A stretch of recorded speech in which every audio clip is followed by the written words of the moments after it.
Bonjour, ici Mathieu Tinard, en direct de Marignane. Nous nous trouvons sur la plage du Jail, à quelques kilomètres de notre lycée. Bonjour, c'est Emeline. Ici, nous pouvons voir plusieurs usines appartenant au domaine de la pétrochimie. Derrière moi, nous apercevons le complexe pétrochimique de Berre. Mais la chimie dans les Bouches-du-Rhône, ce n'est plus seulement ça. Une industrie plus verte se développe. Et c'est à celle des cosmétiques que nous allons nous intéresser, car la région PACA est troisième pôle économique dans ce domaine. Nous avons enquêté plus particulièrement sur les cosmétiques bio, qui ne représentent que 2% des ventes, mais ce secteur est en pleine expansion. Alors le bio, c'est quoi? Les gens sont-ils bien informés? Quels sont les points forts et les points faibles des cosmétiques bio? Comment est-il fabriqué? Le bio est-il l'avenir du cosmétique? Bonjour, c'est Marion. Je suis allée à la rencontre des élèves et du personnel du lycée Louis Blériot de Marignane.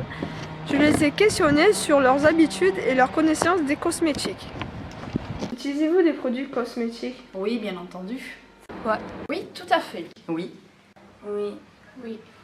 Comme tout le monde, j'utilise du shampoing, j'utilise de la crème quand j'ai des gerçures. Oui, mais très peu en fait. En tant qu'homme, je suis plutôt viril. Savez-vous qu'il y a des produits qui peuvent être dangereux pour la santé? Alors, j'en ai entendu parler, je sais que les médias en parlent régulièrement. Maintenant, de là à en citer, non. Ah oui. Oui, je prends un de marque, moi, c'est pour ça. Pas trop. Oui. Pas Ah oui. tous, mais oui. Oui, tout à fait. D'ailleurs, je ne me lave qu'au savon de Marseille. Non, je n'étais pas au courant. Oui, moi j'étais au courant. Avez-vous déjà tenté de lire une étiquette? Jamais. Oui, bien sûr. Oui. Non. Oui. Vu que je consomme du savon de Marseille, 72% d'huile d'olive. J'ai même visité la fabrique à Marseille, à Sainte-Marthe.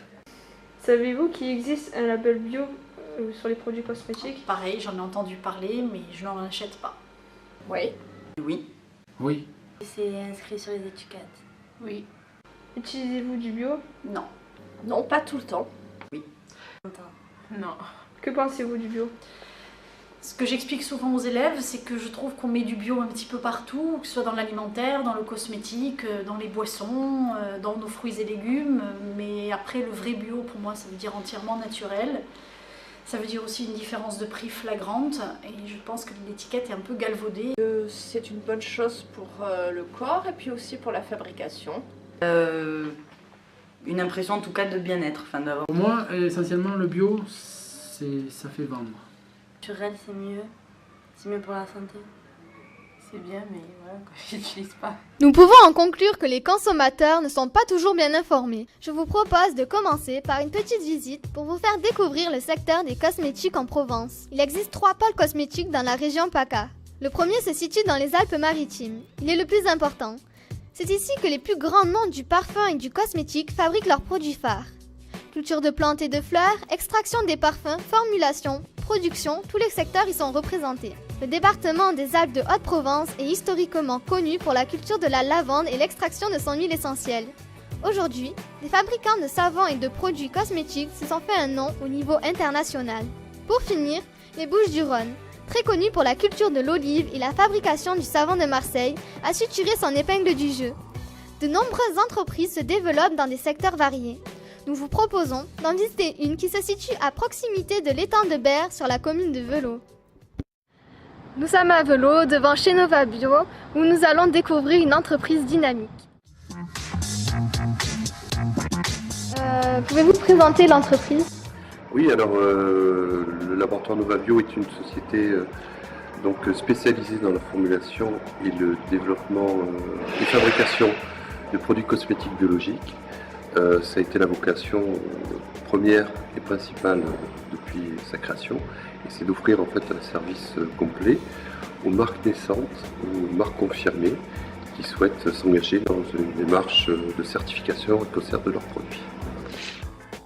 Quelle formation avez-vous ? Moi j'ai une formation d'ingénieur chimiste à Montpellier. J'ai fait une spécialisation ensuite en cosmétologie et en formulation de produits cosmétiques. Quel type de produits produisez-vous ? Alors, tout ce qui concerne en fait l'hygiène corporelle, donc ça va des produits moussants type shampoing, gel douche, bain moussant. Ensuite une grosse activité sur la cosmétique blanche, les produits de soins. Alors en version EcoCert, bio, mais aussi naturel. Oui, on est sur un développement constant et continu, à peu près une progression entre 15 et 20% par an, d'une part, et ensuite une progression aussi à l'export, puisque en fait le Made in France et le Made in Provence sont des répercussions assez importantes à l'étranger, notamment sur les pays asiatiques. À terme, une embauche encore de 2 à 3 personnes. On est sur une embauche à peu près d'une personne par an.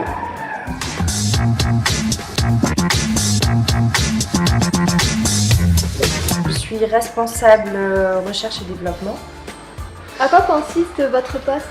Donc c'est la gestion du laboratoire de recherche et développement. Donc on s'occupe de tout ce qui est création de produits.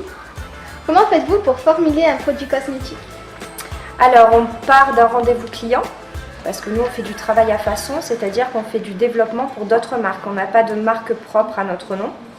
Donc le client vient à notre rencontre et nous expose son projet en termes de gamme, de composition de produits.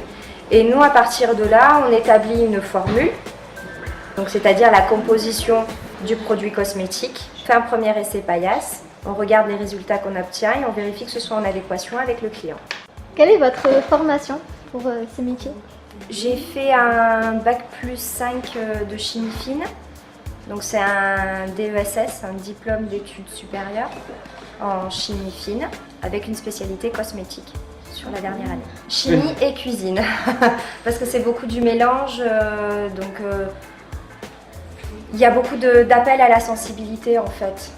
Il faut connaître les matières premières pour faire un produit cosmétique, mais il faut aussi avoir la sensibilité d'analyser le produit obtenu. L'élaboration d'une formule non bio ne s'aborde pas de la même façon qu'une formule bio.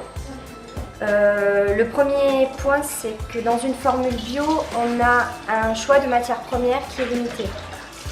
Donc tout ce qui est dérivés pétrochimiques, parabènes, tout ce qui est produits chimiques contenant des OGM ou des substances cancérigènes, on a aussi un pourcentage minimum de bio à intégrer dans les produits.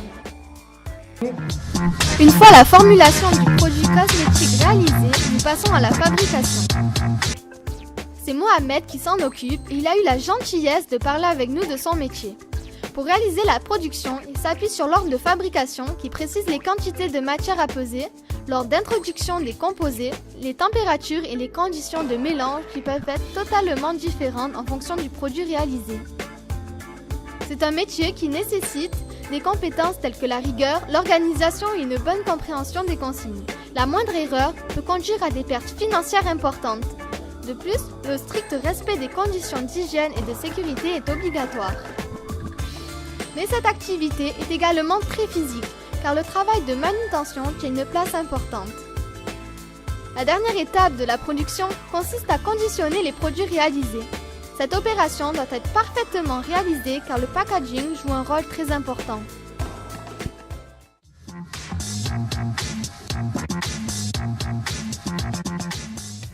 Alors, j'ai en charge la mise en place de procédures au sein de la société.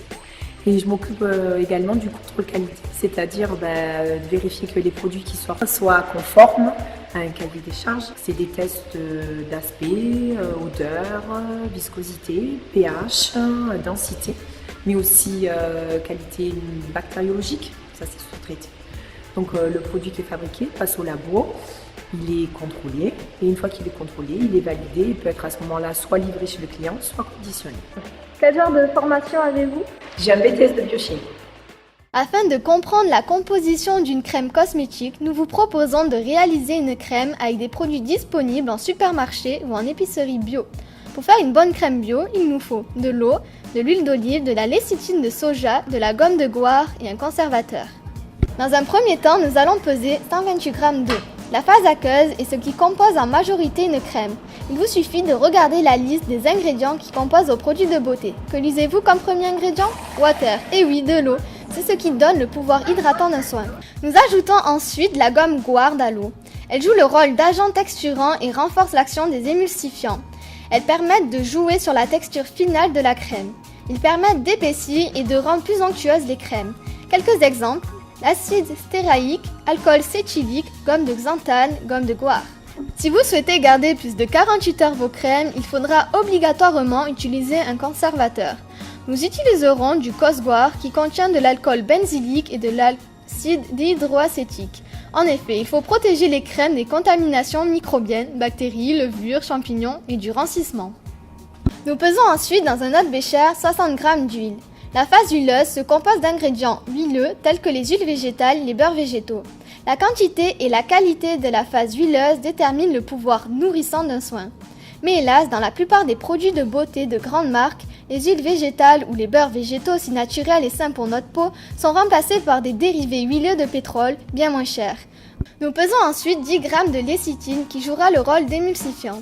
Les émulsifiants sont des ingrédients qui permettent de mélanger la phase aqueuse et la phase huileuse, l'eau et l'huile, afin de former un mélange stable, homogène qui ne se sépare pas, une émulsion. Tout le monde sait que l'eau et l'huile seules ne se mélangent pas, n'est-ce pas? Il existe toutes sortes d'émulsifiants. Le plus connu est la cire émulsifiante, au passage qui n'a rien à voir avec la cire d'abeille. Les actifs sont tous les ingrédients que l'on peut rajouter à une crème afin de lui apporter des vertus et une efficacité particulière. Anti-âge, apaisante, purifiante, il existe des centaines d'actifs, ils se choisissent judicieusement, toujours en fonction des besoins de votre peau et doivent être utilisés en petite quantité. Inutile de multiplier le nombre et la quantité d'actifs sous peine de fatiguer, étouffer, voire irriter et abîmer votre peau. Je vais tester pour vous la crème que nous avons faite.